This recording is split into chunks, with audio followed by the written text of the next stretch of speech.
10 avril 1912. Le Titanic, le plus grand véhicule jamais construit par l'homme, prend pour la première fois la mer pour une traversée de l'Atlantique Nord.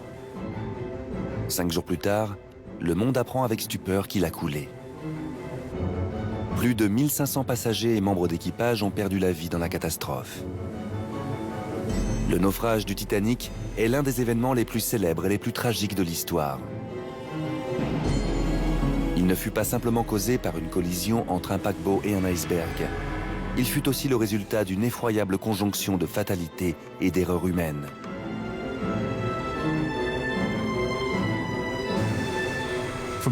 Dès sa conception, il était pour ainsi dire condamné.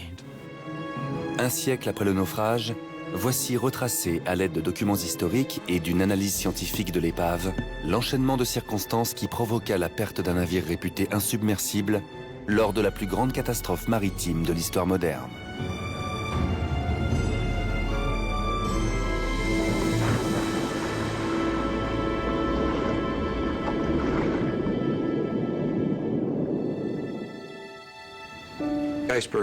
Les icebergs sont l'une des plus belles créations de la nature. Et pourtant, ils sont dangereux pour la navigation. La saison n'est pas encore très avancée, mais c'est une année déjà très active. Il y a plus de 300 icebergs à 48 degrés nord pour le moment. Une situation sans doute équivalente à celle de 1912. Roger that, thank you. You are clear to open air flight doors. Clear to open. Okay. Air deflector doors are open. Tous les ans, nous déposons des couronnes aussi près que possible des lieux où le Titanic a coulé.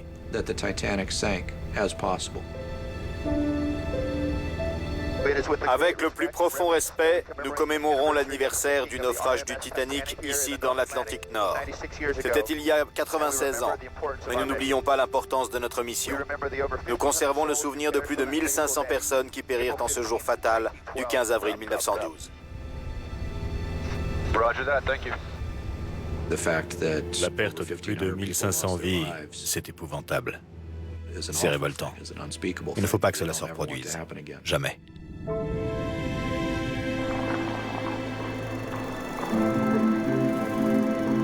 La nouvelle du nombre de victimes tombe au lendemain de la catastrophe. Les proches effondrés ne comprennent pas comment l'impensable a pu arriver. Le Titanic était non seulement le paquebot le plus luxueux, mais aussi le plus fiable jamais construit. Même éperonné par un autre navire, il aurait dû rester à flot. Pourtant, il a sombré en 2 heures après sa collision avec un iceberg.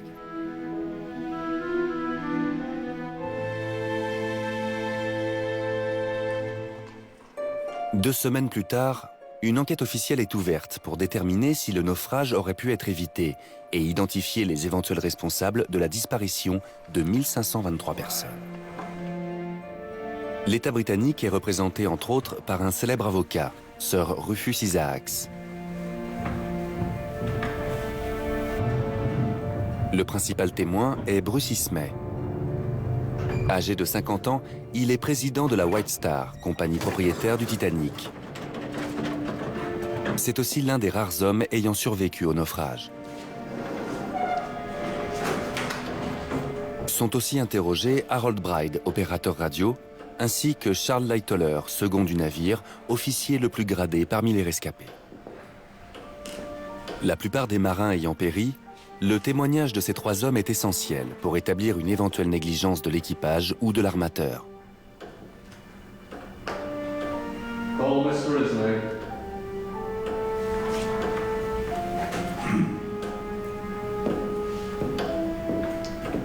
C'est vous-même qui avez dirigé la construction du Titanic? Oui. Et bien entendu, vous avez envisagé la question de la flottabilité du navire en cas d'accident ou d'urgence. Oui. Plus particulièrement, avez-vous envisagé d'augmenter le nombre de chaloupes de sauvetage? Le paquebot était considéré comme pratiquement insubmersible. C'était comme une chaloupe de sauvetage en soi.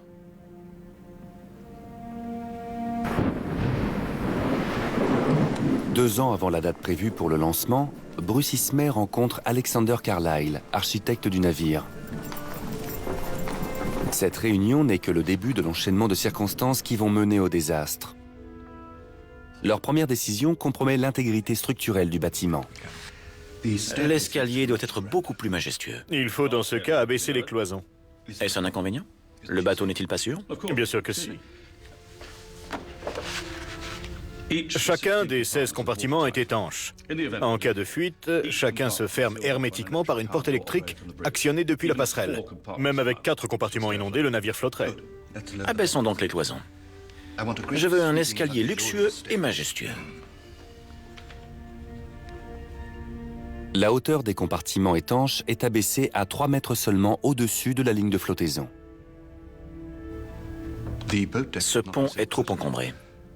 Encombré? Oui, encombré. Les gens ne paient pas pour avoir la vue sur des canaux de sauvetage. 48 est un nombre raisonnable, surtout si le ministère augmente le minimum réglementaire. N'anticipons pas les décisions du ministère. Passons à la suite. Cette réunion avec M. Ismay a duré 4 heures. Oui, nous avons discuté de la décoration du paquebot. C'est secondaire. Parlons des chaloupes de sauvetage. Je dirais que nous leur avons consacré 5 ou 10 minutes. Selon vous, combien de chaloupes devait posséder le bateau?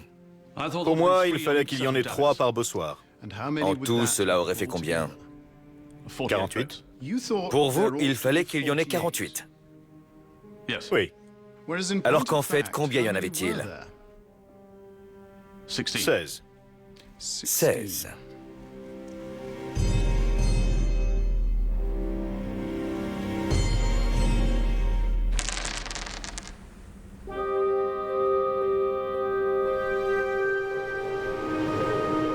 Tandis que Carlyle modifie les plans du Titanic, un glacier à plus de 3000 km de là atteint l'océan sur la côte ouest du Groenland. Une masse de glace s'en détache, donnant naissance à un iceberg.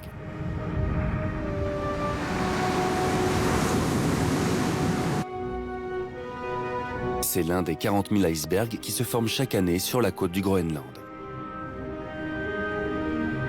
Un mois plus tard, l'iceberg poursuit un périple qui peut durer plus de 2 ans, le long de la baie de Baffin et de Terre-Neuve. Mais ses chances de survie dans ces eaux hostiles sont faibles. Des dizaines de milliers d'icebergs partent chaque année du Groenland, puis suivent la côte du Labrador et de Terre-Neuve. Mais ils sont très peu nombreux, 1 à 4% seulement, à parvenir dans des zones où ils présentent un risque pour la navigation. Déterminer la curieuse trajectoire de ces icebergs est la difficile mission de Donald Murphy, océanographe.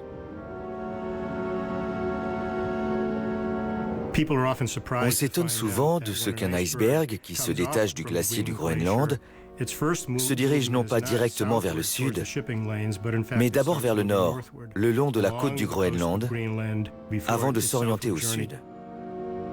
En avril 1910, l'iceberg, poussé par les courants océaniques, poursuit son parcours le long de la côte occidentale du Groenland. Au même moment, on commence à construire la coque du Titanic.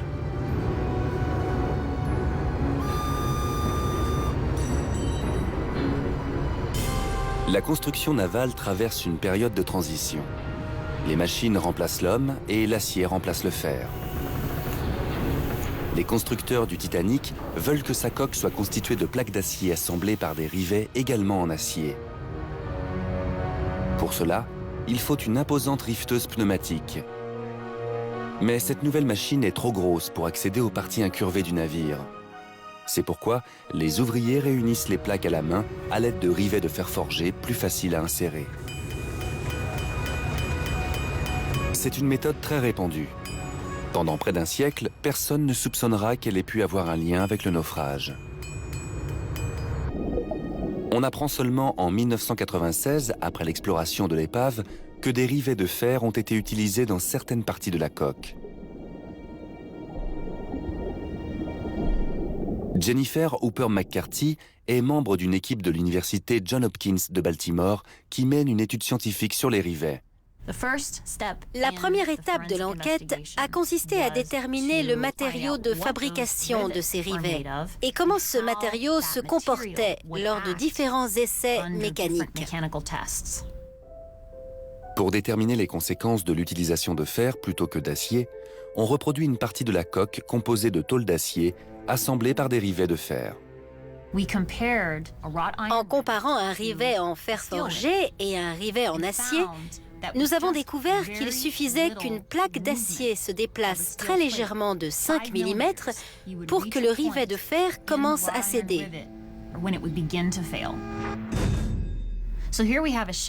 Donc ce navire insubmersible, summum de la technique en 1912, est construit avec des plaques d'acier de 4 cm et des rivets en fer forgé. En 1910, les constructeurs du Titanic savent que l'acier est plus robuste que le fer, mais ils pensent que le matériau utilisé dans la partie avant du navire sera assez solide. Au contraire, ce défaut aura des conséquences mortelles. Dès sa conception, il était pour ainsi dire condamné. C'était, pour parler clair, le talon d'Achille du Titanic. En mai 1911, la coque est terminée. Après avoir vérifié que chaque tôle d'acier, chaque soudure est étanche, on lance la coque dans un bassin. Nul ne soupçonne le point faible caché à la proue du paquebot, et encore moins la présence d'un iceberg à 3000 km de là. À l'été 1911, l'iceberg a 18 mois d'existence. Il dérive autour de la baie de Baffin, secteur où la plupart des icebergs achèvent leur voyage. Seuls quelques-uns parviennent à l'Atlantique.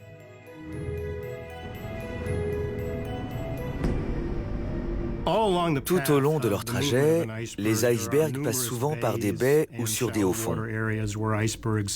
Beaucoup d'entre eux y restent bloqués et la plupart disparaissent avant d'arriver à l'île de Terre-Neuve, plus au sud. Pendant les 6 mois suivants, on réalise l'aménagement du Titanic. Une armée de menuisiers et autres artisans œuvre à la splendeur intérieure du paquebot.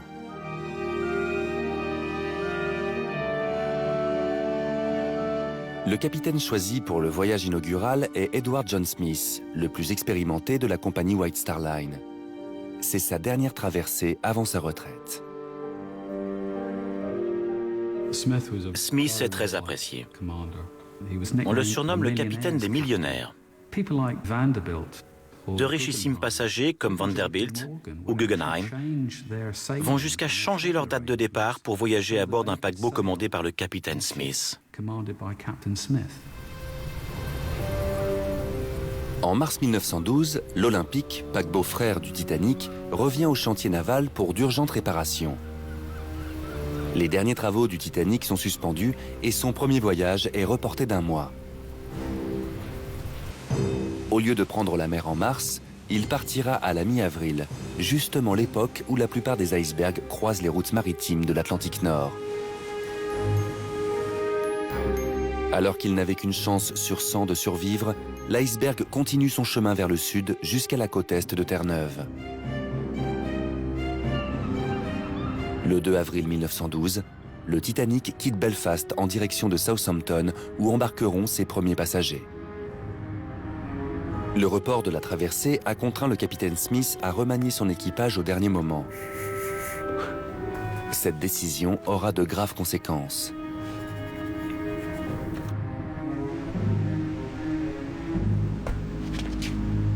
Bonjour, messieurs. Comme vous le savez, l'Olympique est en cours de réparation. C'est pourquoi M. Wilde, son capitaine en second, va nous rejoindre pour assurer les mêmes fonctions ici. M.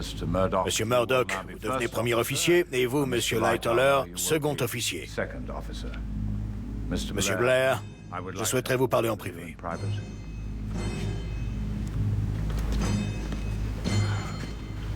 On aura tout vu. À cause de l'arrivée d'officiers de l'Olympique, Murdoch et Lightoller sont rétrogradés. Quant à Blair, on lui demande de quitter le navire. Dans sa hâte à débarquer, celui-ci emporte par mégarde la clé de son placard, où sont rangées les jumelles destinées aux vigies. La réorganisation de l'équipage entraîne le premier incident déterminant à bord du navire. La veille du départ pour New York, un inspecteur examine une dernière fois le Titanic. 16 chaloupes standards, capacité 65 passagers, 70 entassant bien. Alors que la taille des paquebots a quadruplé en 15 ans, les normes applicables aux chaloupes de sauvetage n'ont pas changé. Le ministère britannique du Commerce, qui édictait les normes de sécurité, ne les a pas adaptées à des navires comme le Titanic. Le Titanic reçoit son certificat de navigabilité. On estime que 16 chaloupes de sauvetage suffisent pour plus de 2000 personnes.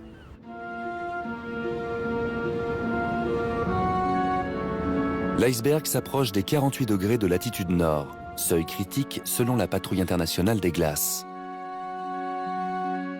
Le danger présenté par les icebergs commence à environ 48 degrés nord, au niveau de cette ligne mauve. Quand plusieurs icebergs se trouvent au sud du 48e, il y a un risque réel pour les navires. La Patrouille internationale des glaces a été créée après le naufrage du Titanic pour surveiller les routes maritimes et avertir les navires de la présence d'icebergs au sud d'une latitude de 48 degrés nord. En 2006, aucun iceberg n'a franchi le 48e. En 2007, il y en a eu 324. Et rien que depuis 3 semaines, en 2008, nous en avons eu plus de 300. La même anomalie se produit en avril 1912. Environ 300 icebergs, un record depuis 50 ans, se déplacent vers le sud en direction des routes maritimes.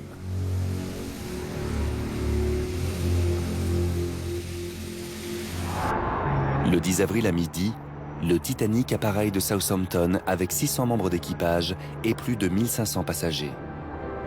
Milvin Adin est alors un bébé de 10 semaines.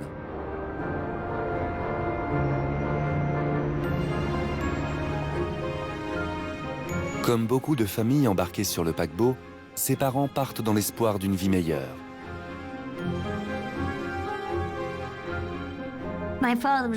Mon père devait ouvrir un kiosque à tabac dans le Kansas. Alors je suppose qu'il avait dépensé toutes ses économies pour cela et ne pouvait se payer mieux que la 3e classe. C'était un paquebot de luxe avec une foule de millionnaires ou de milliardaires à bord. Et surtout, il était impossible qu'il coule, à ce qu'on disait.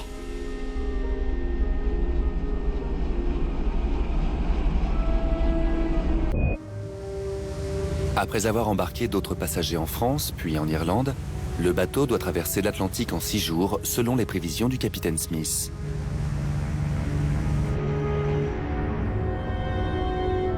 Cela implique pour cette traversée de 5000 km de naviguer à une vitesse de plus de 19 nœuds, soit 35 km/h.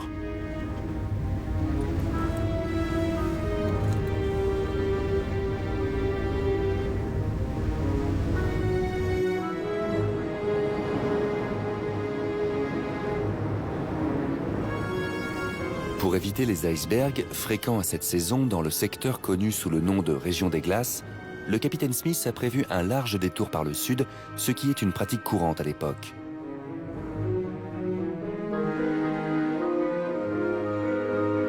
L'énorme iceberg continue à dériver vers le sud, en direction du secteur des Grands Bancs. Bien qu'érodé par la mer, il est 10 fois plus gigantesque que le Titanic.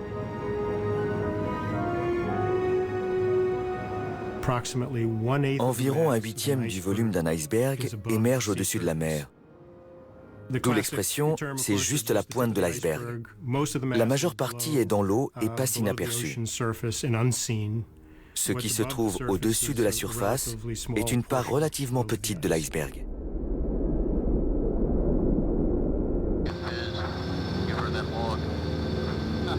De mars à août, la patrouille des glaces surveille les Grands Bancs.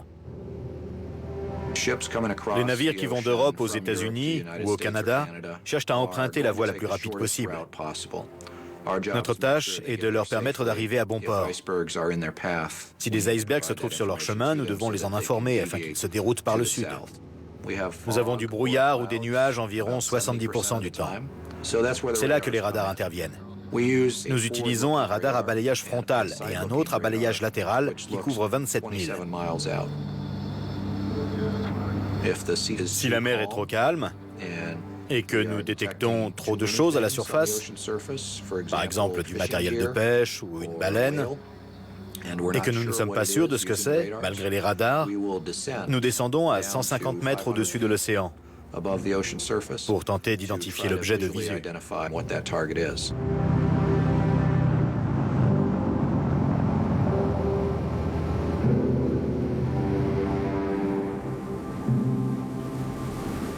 Mais en 1912, les navires ne sont informés de la présence d'icebergs que par leur vigie ou par d'autres bateaux croisant dans le même secteur.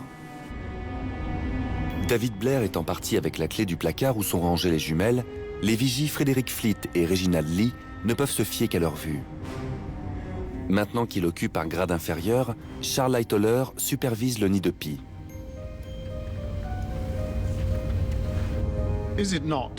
N'est-il pas extrêmement recommandé que les vigies disposent de jumelles?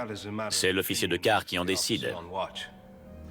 Je ne parle pas de l'avis des officiers en général, mais du vôtre en particulier, sur l'utilité des jumelles. Oui, pour moi, les jumelles sont utiles. Pouvez-vous expliquer pourquoi on n'a pas fourni de jumelles aux vigies du Titanic? Non, je ne peux pas donner d'explication. Si cela avait dépendu de vous, en auriez-vous fourni? S'il y en avait eu sur le navire, je l'aurais sans doute fait. Vous aviez des jumelles à la passerelle? Oui. Combien de paires? Une paire par officier, une paire pour la passerelle. Donc, il arrivait de temps en temps qu'une paire de jumelles soit disponible. Pour la passerelle. Pour la passerelle, mais on aurait pu les prêter ou les donner à une vigie. La presse internationale s'empare de la négligence de Lightoller. Le 14 avril à 9 h du matin, le Titanic est déjà à plus de la moitié de sa traversée. Ses mâts de 60 mètres de haut sont équipés d'antennes. Ce paquebot ultramoderne peut ainsi communiquer par radio avec d'autres navires jusqu'à 650 km de distance. Jack Phillips, chef opérateur radio, reçoit des alertes sur la présence de blocs de glace envoyés par des bâtiments naviguant plus à l'ouest. Le premier message de la journée provient d'un autre paquebot, le Coronia. Il indique la position de blocs de glace plus ou moins volumineux à une journée de navigation du Titanic. Jack Phillips travaille par roulement avec son assistant Harold Bride. Vous étiez employé par la société Marconi au poste de second opérateur radio à bord du Titanic. Oui. Et M. Phillips était votre responsable. Oui. Bride et Phillips sont employés non pas du Titanic, mais de Marconi. Il était long ce petit déjeuner. Ils échangent des communications avec d'autres bateaux, mais sont mieux payés pour envoyer des messages pour les passagers. Chère Jenny, Roger m'a demandé ma main et dit oui. Très ennuyé car il dit oui à Arthur avant de partir. Bon baiser de ta sœur. C'est sûrement pas le dernier. Je vais me coucher ou t'as encore besoin de moi? Merci de porter ça au capitaine Smith. Supposons qu'un message arrive pour le capitaine. Qu'est-ce que vous feriez? Je l'apporterai au capitaine? Sur une feuille de papier. Oui, sur une feuille de papier et sous enveloppe.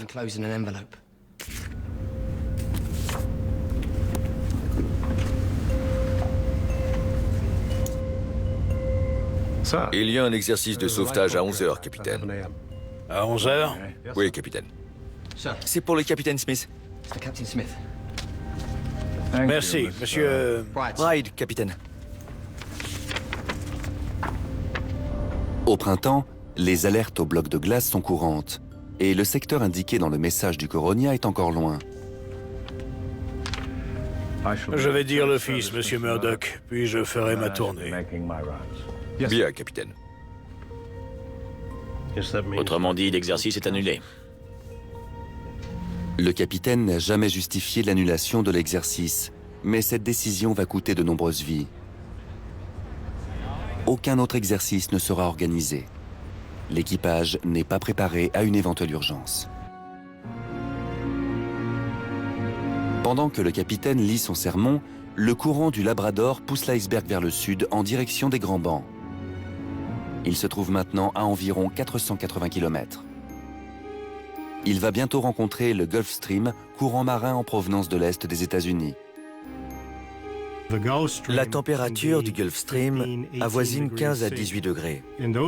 Dans ces conditions, un iceberg ne dure pas très longtemps. L'impact des vagues l'érode au niveau de la ligne de flottaison et des blocs de glace finissent par s'en détacher. Un iceberg de taille moyenne disparaît en 10 jours tout au plus. Le Titanic se dirige vers le Gulf Stream au sud-ouest. Au cours d'une année normale, ce serait bien trop au sud pour qu'il rencontre un iceberg. Mais 1912 n'est pas une année comme les autres. Le 14 avril à midi, Phillips reçoit la deuxième alerte de la journée. Émise par un autre paquebot, le Baltique, elle donne la position d'un secteur où des icebergs sont présents, en plein dans la direction suivie par le Titanic. Le préfixe MSG indique que ce message est destiné au capitaine. Le Titanic aura reçu 5 alertes au cours de cette même journée, mais celle-ci est la dernière que le capitaine recevra. À 14 h, le capitaine remet le message à Ismay. C'est à croire que nous allons au pôle Nord. 2 semaines après le naufrage, l'enquête tentera de démontrer qu'Ismay a voulu que le capitaine passe outre les alertes pour arriver à la date annoncée. Selon vous, pourquoi le capitaine vous a-t-il remis le marconigramme? À titre d'information, je suppose. Vous saviez bien sûr que la proximité d'iceberg représentait un danger. La glace est toujours dangereuse. Et vous saviez que vous seriez dans un secteur à iceberg dans la soirée ou dans la nuit. Oui. Il appartenait donc aux responsables de la navigation de se montrer très prudent. Naturellement. N'aurait-il pas fallu ralentir à cause des icebergs? Sans doute, oui. Pourquoi donc continuer à toute vapeur dans la nuit alors que vous vous attendiez à rencontrer des blocs de glace? Je pense que le capitaine était pressé de franchir ce secteur. Il ne voulait pas ralentir à cause du risque de brouillard. L'objectif était donc de franchir ce secteur aussi vite que possible. Je pense que si par une nuit très claire comme celle-là, on y voyait assez loin pour éviter un iceberg, il était parfaitement justifié de dépasser cette zone aussi vite que possible. Malgré l'absence de preuves, une grande partie de la presse américaine demeure convaincue qu'Ismay a demandé au capitaine Smith d'accélérer. Le capitaine Smith est commodore de la compagnie White Star Line. C'est le père de Bruce Ismay qui l'a nommé à ce grade. Même quelqu'un comme Bruce Ismay doit respecter l'avis du capitaine Smith. À bord, il est tout. Il est Dieu. Sa parole est celle de Dieu.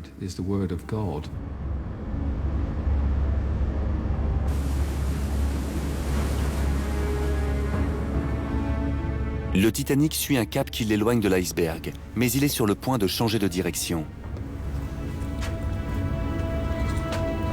Le capitaine Smith a prévu de se dérouter du sud-ouest à plein ouest à partir de 17 h 30. Mais il retarde ce changement de cap de 20 minutes afin de passer plus au sud pour éviter le secteur signalé dans le message du Baltique.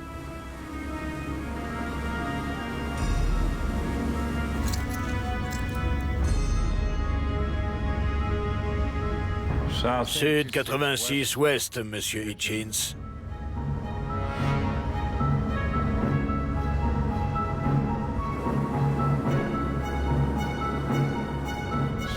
Comme ça. Le capitaine pense se diriger vers une zone sans danger, débarrassée des icebergs par le Gulf Stream. Mais en 1912, un phénomène inhabituel permet aux icebergs de descendre plus au sud qu'on ne le croit possible. Le courant du Labrador a pénétré dans le Gulf Stream en formant une couche protectrice froide autour de l'iceberg. Le courant du Labrador va là où le Gulf Stream le laisse aller. En fonction de la position exacte du Gulf Stream, les eaux froides peuvent descendre très au sud, vers l'extrémité des grands bancs. Si le Gulf Stream oblique vers le sud, de l'eau relativement froide atteint les routes maritimes. Ces dernières années, des icebergs sont descendus jusqu'à la latitude de Philadelphie. L'iceberg, 10 fois plus gros que le Titanic, se trouve à 210 km de lui. Un cargo, le Californian, l'a repéré et lui a envoyé un message. Tandis que Phillips se repose dans la cabine contiguë à la salle de radio, son assistant Bride assure la relève. Il a entendu le message du Californian, mais n'a pas répondu. Vous saviez qu'on vous appelait, vous aviez autre chose à faire? Oui. À quoi étiez-vous occupé? Je tenais les comptes. Malgré leur qualification, Phillips et Bride sont mal payés. Les messages des passagers arrondissent leur salaire.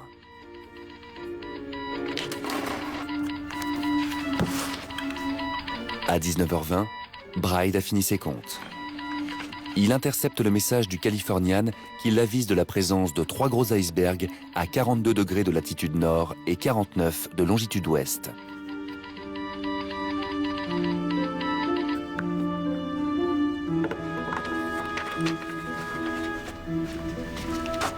C'est pour le capitaine, je monte à la passerelle. Mais le capitaine est parti dîner avec des passagers. Si Harold Bride lui avait apporté le message plus tôt, il aurait pu prendre des mesures. Donc vous vous limitez à le remettre à un officier sur la passerelle? C'est pour le capitaine. Oui. À quel officier? Je ne m'en souviens pas. Aucun des officiers survivants ne se souvient d'avoir vu ce message d'importance vitale. À ce jour, on ignore s'il a vraiment été délivré. À 19h30, le Titanic navigue à 38 km/h. Dans 4 heures, il percutera l'iceberg. L'état de la mer va lui aussi jouer un rôle dans sa fin tragique. À 20h55, le capitaine Smith revient à la passerelle avant d'aller se coucher. Il fait froid. Oui, capitaine, il fait froid. Et il n'y a pas tellement de vent. Non, capitaine.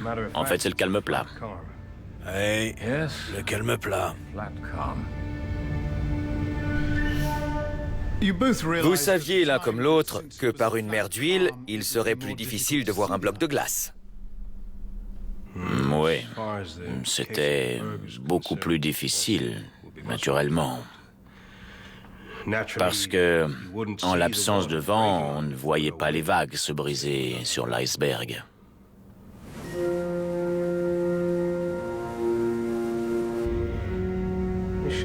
Les icebergs réfléchiraient de la lumière, capitaine. Oui, à condition que le temps reste clair. Si cela devient douteux, prévenez-moi tout de suite. Bien, capitaine. Bonne nuit, monsieur Lightoller. À ce moment-là, vous saviez donc que vous étiez sur le point de croiser des icebergs? Non, pas forcément. Nous savions que nous étions près d'une zone de glace. Mais on peut traverser l'Atlantique pendant des années, recevoir des alertes et ne jamais voir d'iceberg. Ou bien en voir alors qu'on n'a pas reçu d'alerte. Avez-vous évoqué la question de la vitesse? Non. À ce moment-là, vous naviguez à pleine vitesse? Oui. À environ 21 nœuds et demi? Oui. Vous ne prenez aucune mesure pour réduire la vitesse? Non. Vous comptez donc uniquement sur les vigies pour assurer la sécurité du bateau? Oui.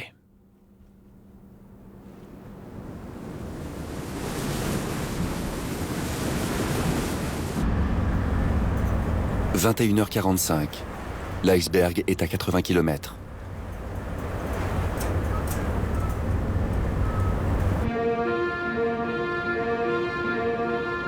Les vagues ne l'ont pas érodé et comme il est entouré d'eau froide, il a très peu fondu.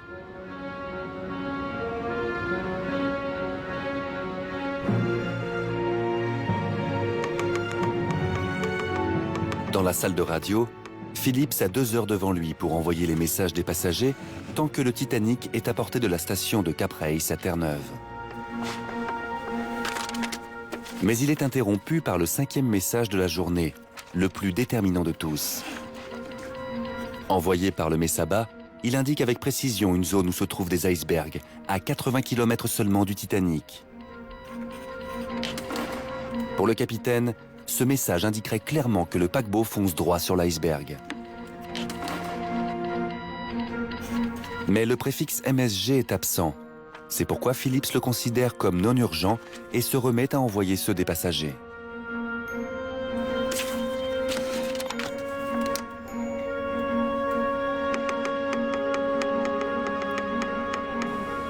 Ce message ignoré s'ajoute aux événements qui se succèdent vers le drame.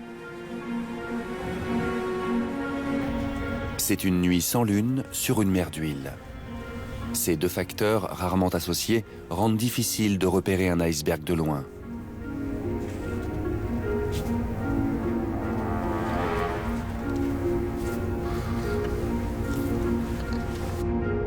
À l'époque, aucune réglementation n'oblige un navire chargé de passagers à ralentir en présence de blocs de glace.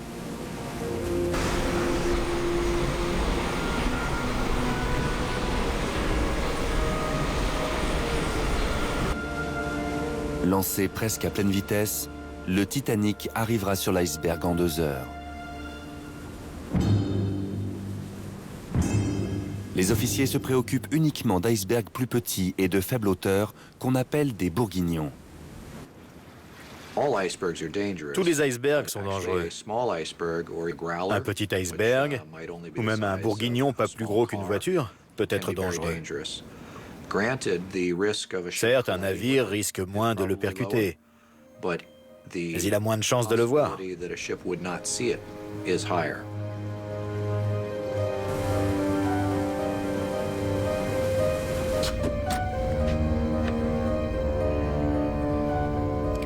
Gardez l'œil au cas où il y aurait de la glace. Surtout de petits icebergs ou des bourguignons. Et transmettez cet ordre jusqu'à ce qu'il fasse jour. Qu'est-ce qu'un bourguignon? C'est la pire forme de glace. C'est un iceberg qui a fondu en partie ou un bloc de glace qui ne dépasse guère de la surface de l'eau. C'est beaucoup plus difficile à repérer qu'une plaque de glace ou un iceberg. À quelle vitesse alliez-vous? À 21 nœuds. 21 nœuds, cela équivaut à 650 mètres par minute. Pensiez-vous qu'à cette vitesse et de nuit, vous pouviez voir un bourguignon suffisamment à l'avance? Je pense que j'aurais vu un bourguignon à 2,5 km de distance, ou probablement 3 km.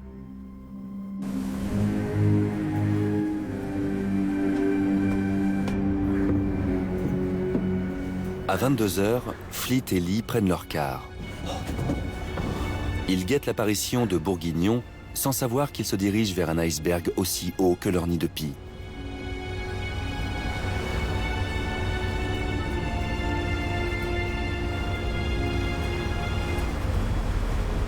À la suite de cet accident et dans des circonstances semblables, recommenceriez-vous à foncer à 21 nœuds et demi? Eh bien, cela semble très téméraire d'aller à pleine vitesse et de foncer dans un iceberg sans se poser de questions. Il est clair que nous ne recommencerions pas. C'est bien ce que je veux dire. Il était effectivement imprudent de maintenir pareille vitesse, compte tenu des circonstances inhabituelles et sachant qu'il y avait des blocs de glace à proximité. Dans ce cas, quasiment tous les capitaines qui traversent l'Atlantique font preuve d'autant d'imprudence.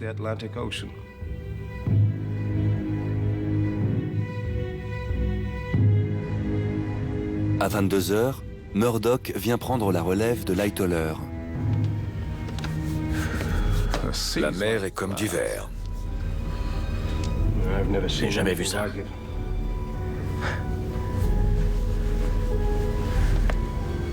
M'en vais.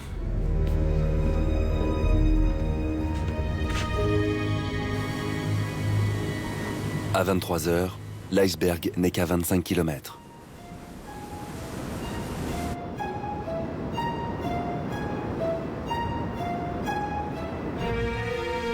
Pendant que Bride dort, Phillips manque de temps pour envoyer tous les messages des passagers.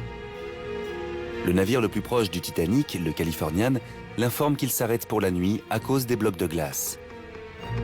L'opérateur radio du Californian, peu soucieux des messages personnels que Phillips doit encore envoyer, interfère par un vigoureux signal.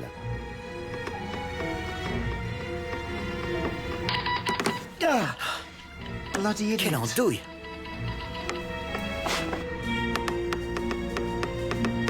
Débordé par les messages des passagers, Phillips répond au Californian d'arrêter de lui envoyer des alertes.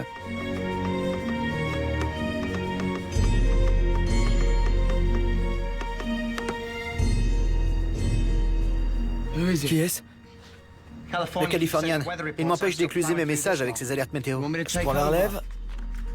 Non, rendors-toi. Tu prendras la relève à minuit. Pas question que je continue plus tard. En guise de réponse, le Californian éteint sa radio pour la nuit. Tout contact est désormais coupé entre le Titanic et le seul navire situé à moins de 2 heures.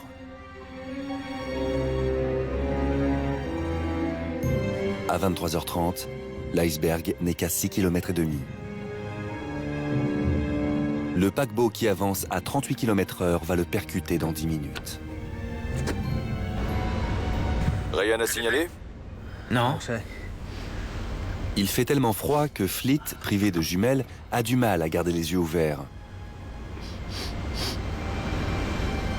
2 semaines plus tard, l'enquête tentera de trouver qui est responsable de l'absence de jumelles dans le nid de pie. S'il y avait eu des jumelles dans le nid de pie, les auriez-vous utilisées? Oui? En permanence? Oui. Après tout, c'est vous qui avez repéré l'iceberg. Oui. Puisque des jumelles étaient nécessaires, n'auriez-vous pas dû aller voir vos supérieurs ou leur téléphoner en disant « On me demande d'être vigilant, mais on ne me donne pas de jumelles ». Ils le savaient forcément. Mais vous ne leur avez pas rappelé. Non. C'est vrai. Si vous aviez eu des jumelles, auriez-vous aperçu l'iceberg plus tôt? Certainement. Combien de temps est-ce que cela aurait fait gagner? Assez pour que le bateau évite l'iceberg. Selon vous, des jumelles auraient fait toute la différence entre sécurité et catastrophe? Oui.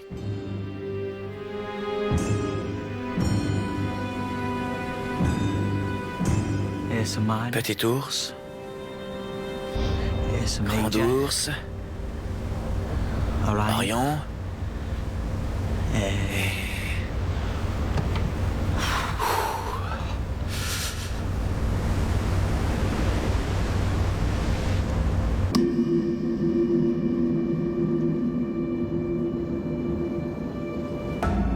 À 23h39, l'iceberg est à moins de 1000 mètres, mais Fleet ne le voit toujours pas.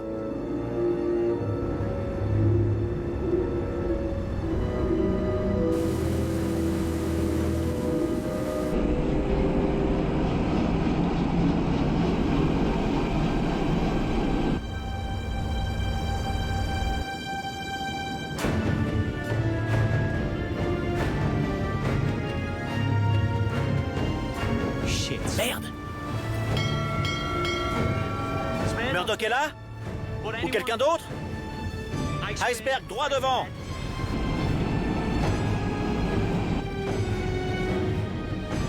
À tribord, toutes!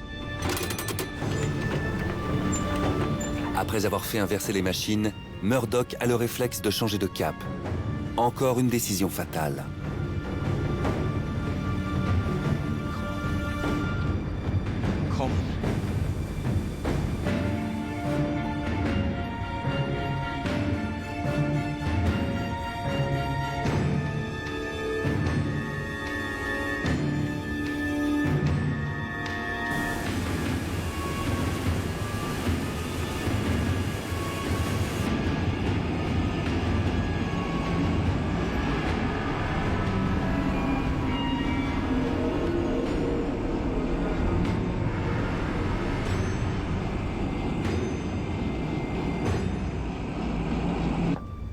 Qu'est-ce qu'on a percuté? Un iceberg. J'ai fermé les portes étanches. Vous avez sonné l'alarme? Oui, capitaine, j'ai envoyé Boxall voir s'il y avait des dégâts. Par mesure de précaution, les moteurs sont arrêtés. Le paquebot est tellement vaste qu'il faut 20 minutes pour évaluer les dégâts.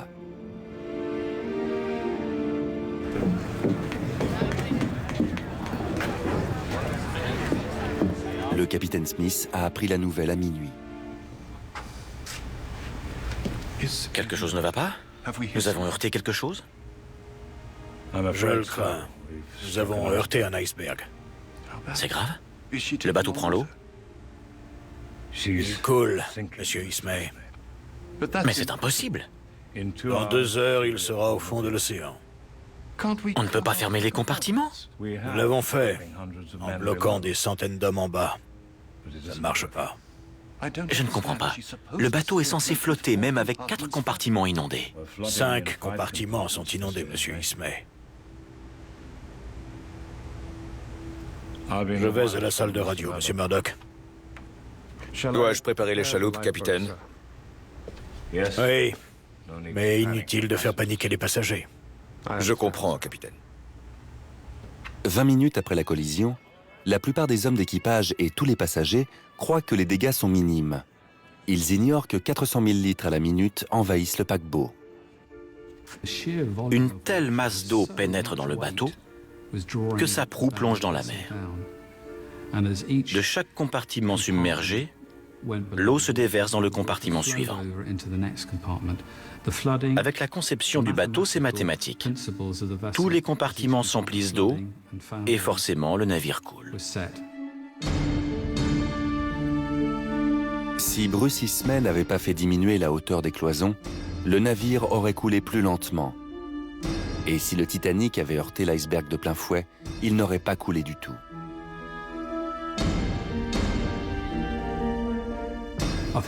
Si William Murdoch était entré tout droit dans l'iceberg, le Titanic n'aurait pas coulé. Le principal impact aurait été absorbé par la cloison d'abordage, c'est-à-dire la paroi d'acier située juste en dessous du pont supérieur. La dernière fois qu'un navire a percuté un iceberg, c'était en 1879. L'Arizona était alors entré droit dans l'iceberg. Sa proue avait été profondément enfoncée, mais le bâtiment n'avait pas coulé. Pendant un siècle, les spécialistes se sont demandé pourquoi le Titanic avait sombré en seulement 2 heures. Jennifer Hooper McCarthy a scruté les rapports d'enquête pour comprendre les effets désastreux d'une collision en oblique. Nous disposons de très peu d'éléments sur l'impact. Tout ce qu'on sait repose sur les témoignages des survivants recueillis à l'époque.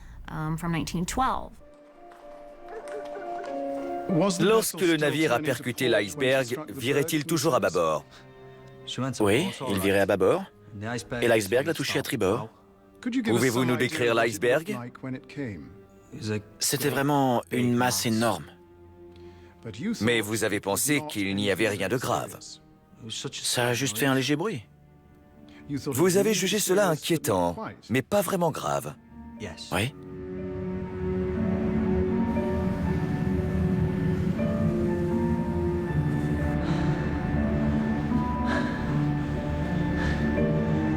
Ah, merci, mon Dieu.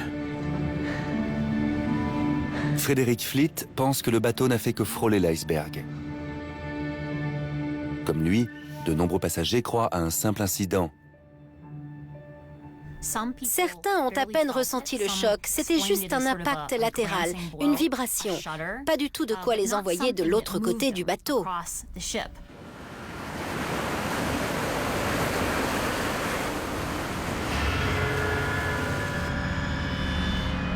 Le choc est tellement faible que beaucoup de passagers ou membres d'équipage ne se réveillent même pas.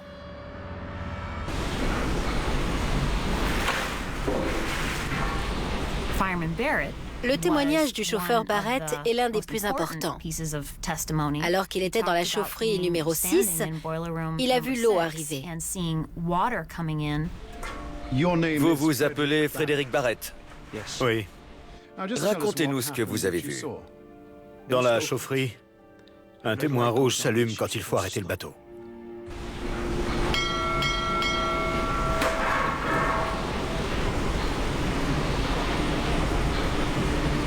Le témoin rouge s'est allumé. Comme je suis responsable de la sécurité, J'ai crié « Fermez tous les clapets ». Qu'est-ce qui s'est passé ensuite? La collision s'est produite avant qu'on les ait tous fermés. On était en train de les fermer quand elle s'est produite. Oui. Où s'est produit le choc? Qu'avez-vous ressenti, vu ou entendu? L'eau montait à 60 cm.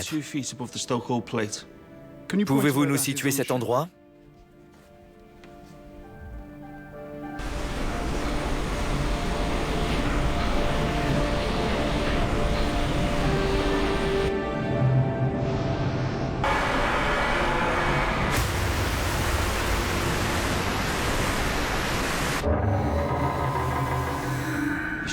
Le navire était éventré de la 3e chaufferie à la proue. Barrett est l'un des rares chauffeurs à s'échapper avant la fermeture des portes étanches. De son témoignage, Hooper McCarthy déduit une faiblesse non pas des tôles d'acier en soi, mais des rivets qui les raccordent entre elles. Le témoignage de Barrett indique qu'il n'y a pas eu de fracture des tôles, au milieu ou ailleurs, mais un problème au niveau des raccords. C'était vraiment une question de qualité des rivets.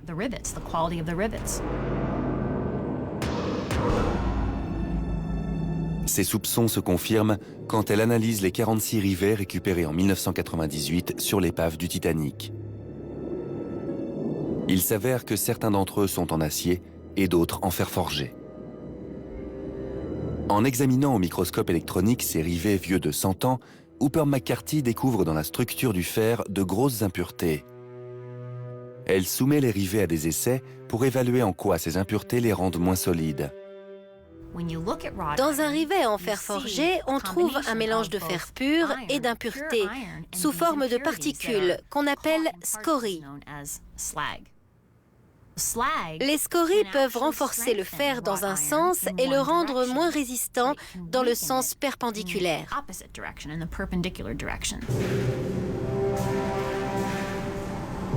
Lorsqu'on a enfoncé les rivets, la direction des scories a changé d'un quart de tour, ce qui a créé une faiblesse dans la tête des rivets. Ce défaut serait passé inaperçu si le paquebot n'avait pas heurté l'iceberg.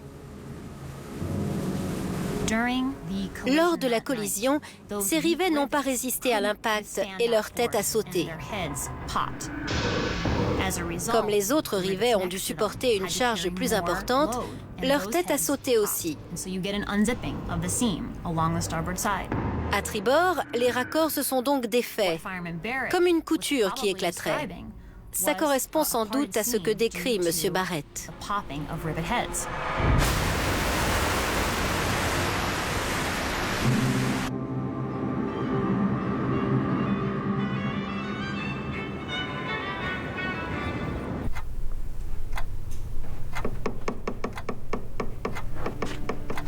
À minuit, Bride doit prendre la relève de Phillips.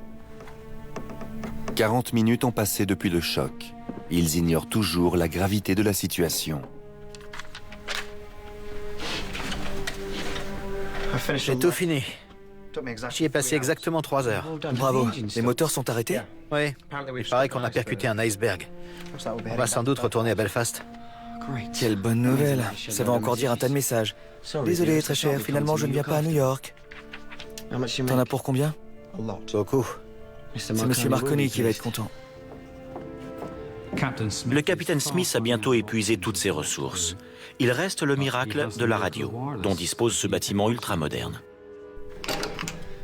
Il y en a encore ici. Tu veux que je les lise? Vas-y. Seront à New York dans 2 jours. Envoyez immédiatement le message de détresse réglementaire. Lequel, capitaine? Le signal réglementaire, le CQD. Réveillez-vous, mon vieux. Il me faut notre position. 41-46 nord, 50-14 ouest. Et remuez-vous, bon sang. Bien, capitaine. Ça prendra quelques minutes. Et si on envoyait un SOS, c'est le nouveau signal? Ça vaut le coup d'essayer. Prévenez-moi dès que vous recevrez un appel. Bien, capitaine. C'est qui le plus malin maintenant? Phillips peut joindre tout bateau distant de moins de 650 km. Le plus proche est le Californian. Il n'est qu'à une trentaine de kilomètres et pourrait sauver tout le monde. Mais après avoir reçu le message acerbe de Phillips, l'opérateur a éteint son système radio.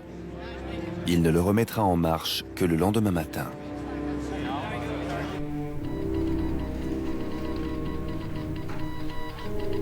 Qui est-ce? Le Frankfurt. Ok, attendez. Comme si ça servait à quelque chose. Le puissant signal radio du Titanic porte loin. Le Frankfurt se trouve à plus de 150 km. Il faut entrer en contact avec un navire beaucoup plus proche. Je ne sais pas pourquoi le Californian ne répond pas. Tous les navires suivaient des routes bien définies. Cette voie de passage était surnommée le chemin de fer transatlantique. Il y avait toujours une chance de garder un contact radio avec un autre navire, ou même d'en voir un, et de demander de l'aide en cas de besoin. C'est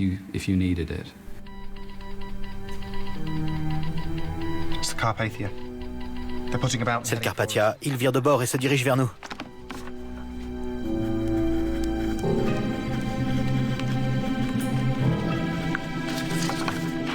Porte ça au capitaine.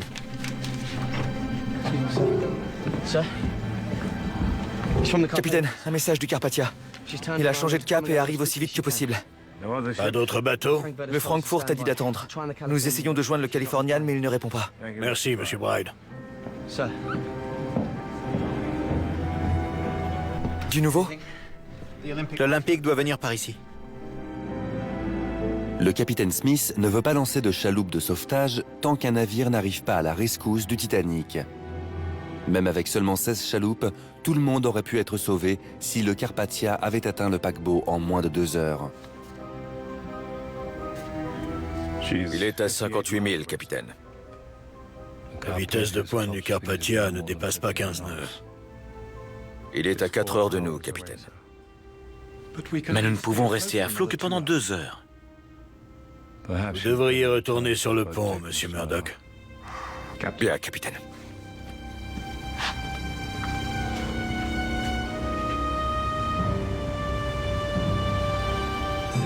Les gens ne paient pas pour avoir la vue sur des chaloupes.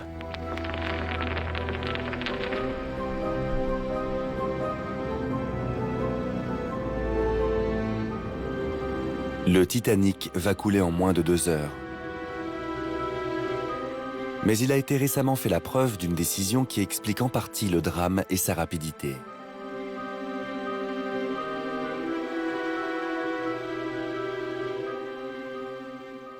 Pour une raison indéterminée, les constructeurs n'ont pas commandé la qualité de fer forgé la plus pure, la numéro 4, mais une qualité inférieure, la numéro 3.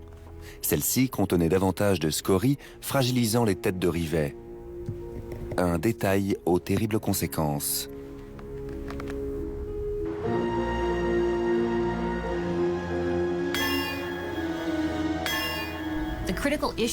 Ce qui est grave, c'est qu'avec un fer forgé de qualité médiocre, il existe un point faible au niveau des têtes de rivet.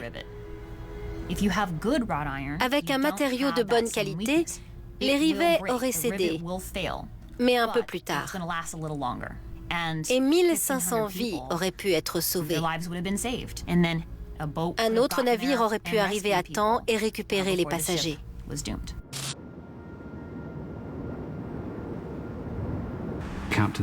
Le capitaine Smith connaît exactement le nombre de personnes à bord.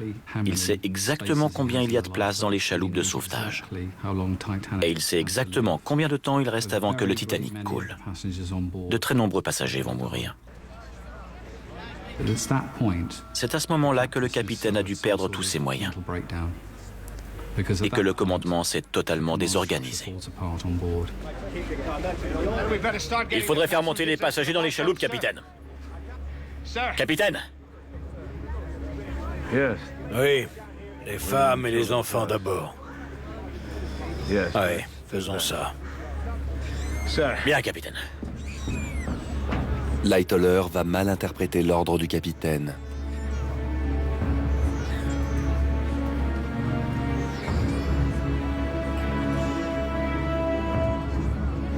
Milvy Nadine, dernière rescapée encore vivante en 2008, est l'une des rares passagères de 3e classe à pouvoir monter dans une chaloupe. Beaucoup de gens convaincus que le paquebot ne pouvait pas couler n'ont pas bougé.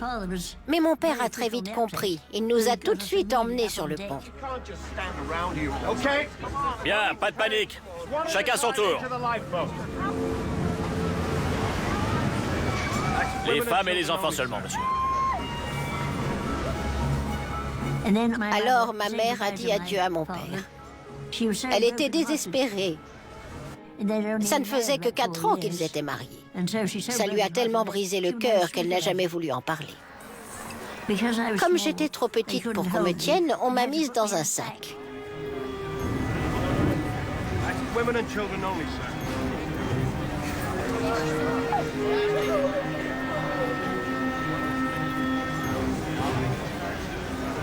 Lightoller a mal interprété les ordres du capitaine Smith et a laissé monter à bord des chaloupes les femmes et les enfants seulement, ce qui a causé des morts inutiles. Le capitaine Smith n'a pas vérifié qu'on remplissait correctement les chaloupes. Il aurait dû le faire.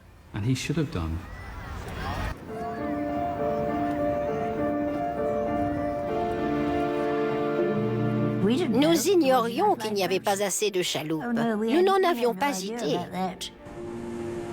On l'a appris par les journaux. Pourtant, il paraît qu'une ou 2 chaloupes étaient vides.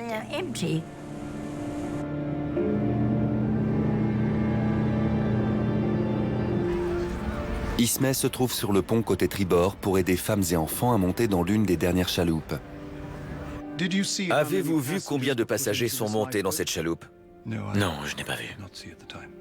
Était-elle complète? Elle était complète. Ou presque. Quand toutes les femmes et tous les enfants ont été à bord et qu'il ne restait plus personne sur le pont, je suis monté dedans. Personne ne vous avait donné l'ordre d'y monter? Non. Personne. Ismay est l'un des rares hommes à prendre place dans une chaloupe, ce qui lui sera reproché. À 1h50, la dernière chaloupe prend la mer. Il y a encore 1700 personnes à bord. Le bateau ne peut rester à flot que 30 minutes encore.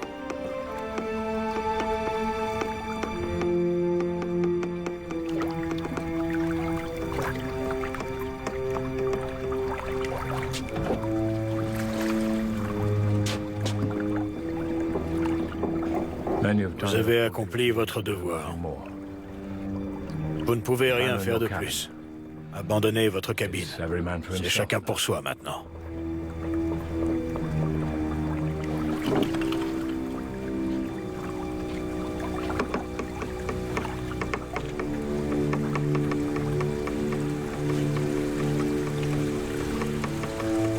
Le capitaine a dit qu'on devait partir. Un instant. Tant qu'il y a du courant, Phillips tente de garder le contact avec le Carpathia pour l'informer de l'évolution de la situation.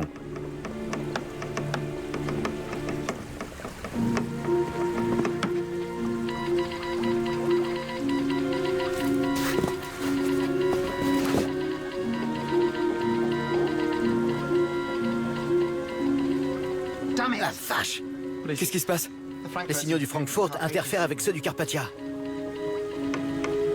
Il y a assez de gilets de sauvetage à bord, mais à cause du désordre total, beaucoup d'hommes en sont privés. Bride racontera par la suite qu'un des chauffeurs a tenté de s'en procurer un par des moyens désespérés. Mais qu'est-ce que tu fais? Jack, il prend ton gilet. Jack, please.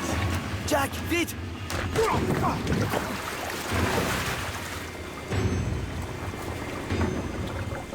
Ne bouge plus. Qu'il te pourrisse.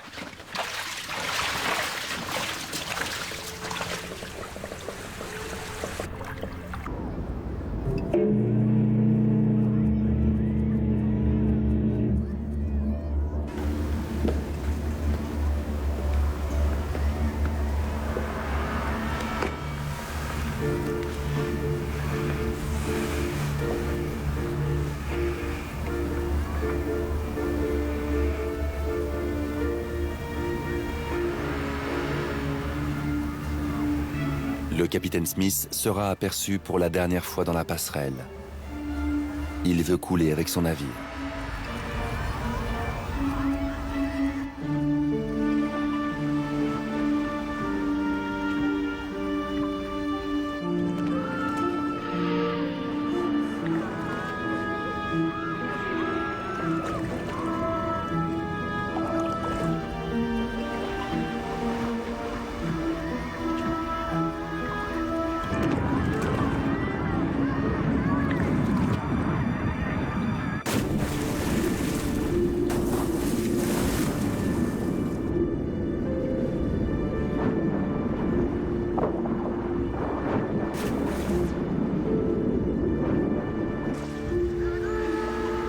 À 2h20 du matin, le Titanic disparaît dans l'océan.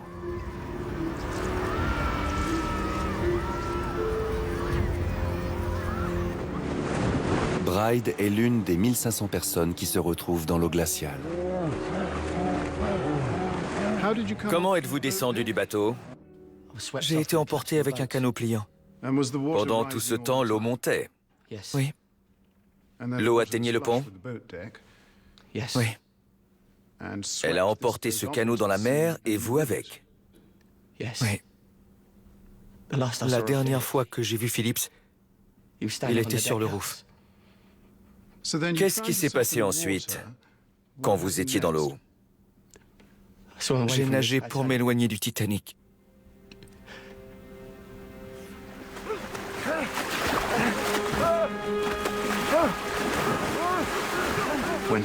Quand on tombe à l'eau, surtout si elle est très froide, d'abord on panique, on est sous le choc.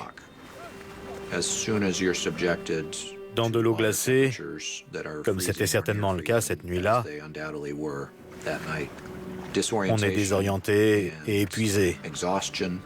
Et on perd conscience dans le quart d'heure. Et on ne survit pas plus de 45 minutes. La température corporelle descend. Très vite, on meurt de froid ou de noyade. C'est une horrible façon de mourir. Le mieux qui puisse vous arriver, c'est de sortir de l'eau, si possible. Bride et Lightoller réussissent à rester hors de l'eau en s'agrippant à une chaloupe renversée.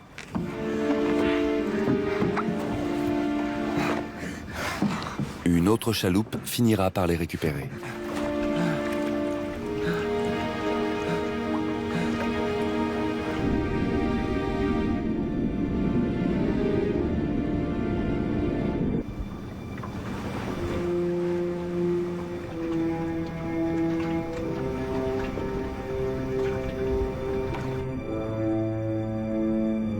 Deux heures après que le Titanic a sombré, le Carpathia arrive et porte secours aux passagers dans la lumière de l'aube. Bride survit, les pieds gelés. Le Carpathia arrive trop tard pour son collègue et ami Phillips.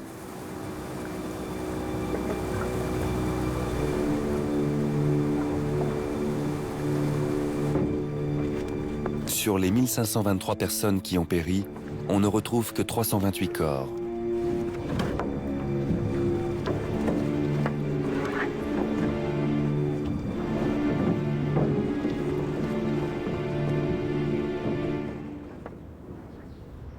La plupart d'entre eux sont enterrés ici, au cimetière de Fairview. Un grand nombre d'entre eux n'ayant pu être identifiés, leur tombe porte un simple numéro. Ils ont trouvé des corps et les ont emportés à Halifax. Mais ils n'ont jamais retrouvé celui de mon père. A-t-il sauté par-dessus bord ou a-t-il coulé avec le bateau? On n'en a aucune idée. Et ça, c'est terrible.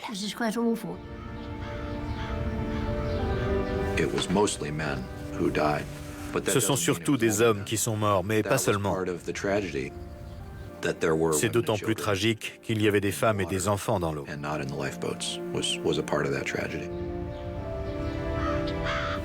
Certains d'entre eux n'ont pas réussi à monter dans une chaloupe de sauvetage.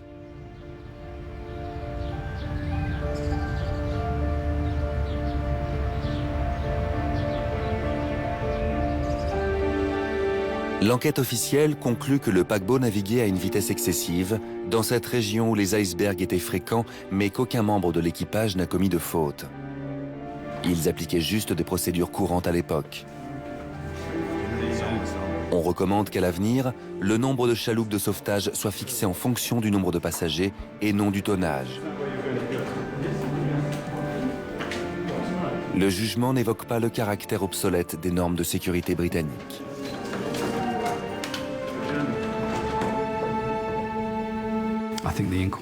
Tout le monde a été blanchi, complètement blanchi.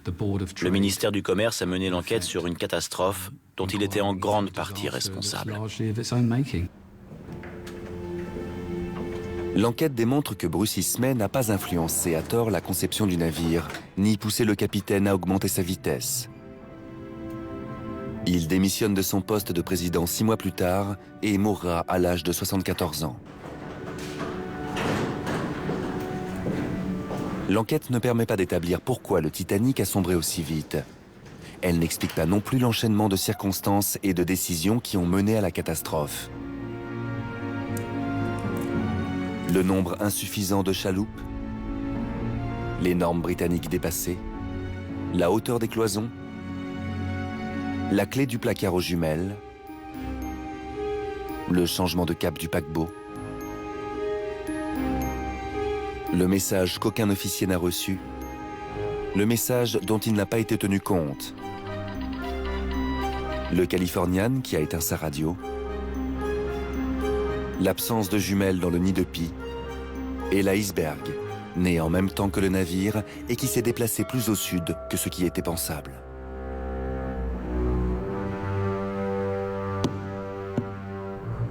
Il faudra près de 100 ans pour que soit révélé le défaut de construction de la coque qui explique pourquoi le Titanic a coulé aussi vite alors que les secours n'étaient qu'à 2 heures de navigation.